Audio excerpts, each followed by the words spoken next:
நாம் இன்னைக்கு வந்திருக்கிறது ராமேஸ்வரத்தில் அங்காள பரமேஸ்வரி கோயிலுக்கு வந்திருக்கிறோம். இப்போ அந்த பாட்டி அங்கே சாமி கும்பிட வந்தாங்க. இந்த கோயிலை பற்றி வரலாறு அவங்கள்ட்டே கேட்போம். பாட்டி, அங்காள பரமேஸ்வரன்டா யாரு? என்ன பூர்வீகம்? என்ன வரலாறு இந்த சாமிக்கு? பூர்வீகம் மூக்கூர். மூக்கூரா? மூக்கூர். அவ லிங்கமா முளைச்சவா. 21 பந்திக்காரி லிங்கமா முளைச்சு அது என்ன பேர் விளங்கிட்டு இருக்கா, இன்னும் முளைச்சிக்கிட்டு இருக்கா. மூக்கூர்ல முளைச்சி சாலிகுடி பக்கத்துல. ஆமா. அதுல முளைச்சிக்கிட்டு இருக்கையில எங்க புயடம்பூட்டம் காலங்கத்துல வேப்பவனத்துக்காரங்க மண் எடுத்து டிஎம் கோட்டை கொண்டு போயிருக்காங்க. டிஎம் கோட்டை கொண்டு போய் அவளை சன்னதியாக்கி அங்கே 21 பந்தி 61 சேனதெல்லாம் போட்டு பேச்சியம்மா எல்லாரையும் கட்டி அவங்க அங்கே டிஎம் கோட்டையில பள்ளையம் 3 வருஷத்துக்கு ஒரு பள்ளையம் அவளுக்கு அங்கே நடத்திக்கிட்டு இருக்கையிலேயே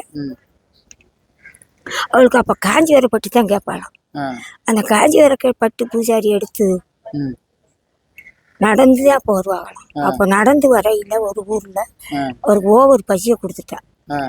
இவன் சாப்பிட்றானா சாப்பிடாம ஊரு முழுங்காம நம்மகிட்ட வாரானான்ட்டு அப்படி சாப்பிட்டு வரையில கிட்ட நெருங்கி வரையில அவருக்கு தாங்க முடியாத ஒரு சூழ்நிலை கொடுத்துட்டா.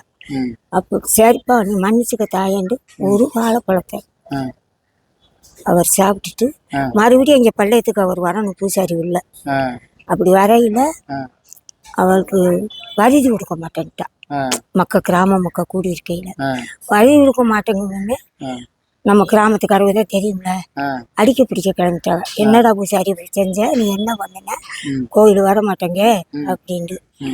அப்ப பின்னாடி ஓடி போய் தாயி நான் உன்னை கேட்டுத்தான் சாப்பிட்டேன், எனக்கு இவ்வளவு ஒரு அடி தட்டி கொடுப்பேன்னு நான் நினைக்கல அப்படின்றது.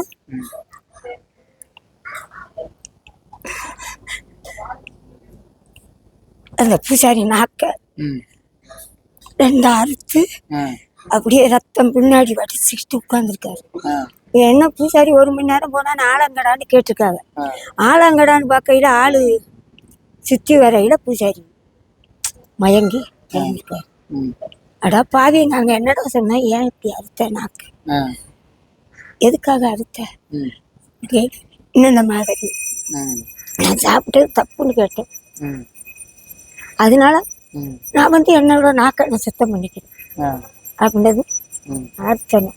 அறுத்துட்டு வாடா எந்திரிச்சு வாடா உள்ள என்றது. மறுபடியும் டிஎம் கோட்டையில அந்த என்ன ஒரு டிஎம் கோட்டை டிஎம் கோட்டை அதுல போய் மறுபடி சாமியை கிராமம் கூடி சாமி கும்பிட்டு, தாயே ஈஸ்வரி நாங்க செஞ்சது தப்பு, நீ பூசாரிக்கு இந்த ஒரு வேலைக்கு நீ நாக்க ஓட்ட. இது எத்தனை ஆண்டுகளுக்கு முன்னாடி நடந்த சம்பவம்? இது நாங்கெல்லாம் பிறக்க முடியும் எத்தனை ஆண்டுன்னு அது தெரியாது. இங்கே ராமேஸ்வரத்துல கோயில கட்டி எத்தனை வருஷம் ஆச்சு? 10-15 வருஷம் இருக்கும். 10-15 வருஷம் இருக்கும். அப்போ எங்க மாமா அங்குச்சாமி தேவர் தாவியில பிறந்த மாமா, அவரும் எங்க அண்ணன் தூரி அவரு தலைமையில 2 பேரும் போய் அங்க டிஎம் கோட்டையில மண்ணெடுத்து, மூக்கூர்லயும் மண்ணெடுத்து, டிஎம் கோட்டையிலயும் மண்ணெடுத்து அவங்கள பிடிச்சு இங்க கொண்டு ராமநாத வாசல்ல வச்சது எங்க அண்ணனும் எங்க மாமாவும். அம்மால வேண்டிக்கிட்டா என்னென்ன வரம்லாம் கிடைக்கும்?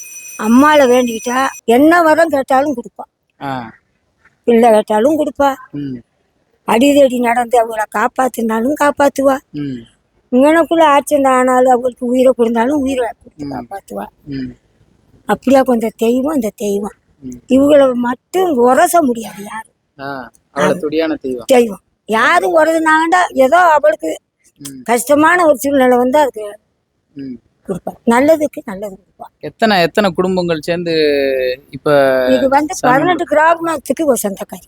18 கிராமத்துக்கு? ஆமா, 18 கிராமமும் சேர்ந்து அப்ப நாட்டு மரபு எல்லாமே நடக்கு.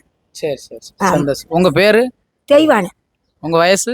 என் வயசு 65 ஆச்சு. சரி சரி, சந்தோஷம், நன்றி.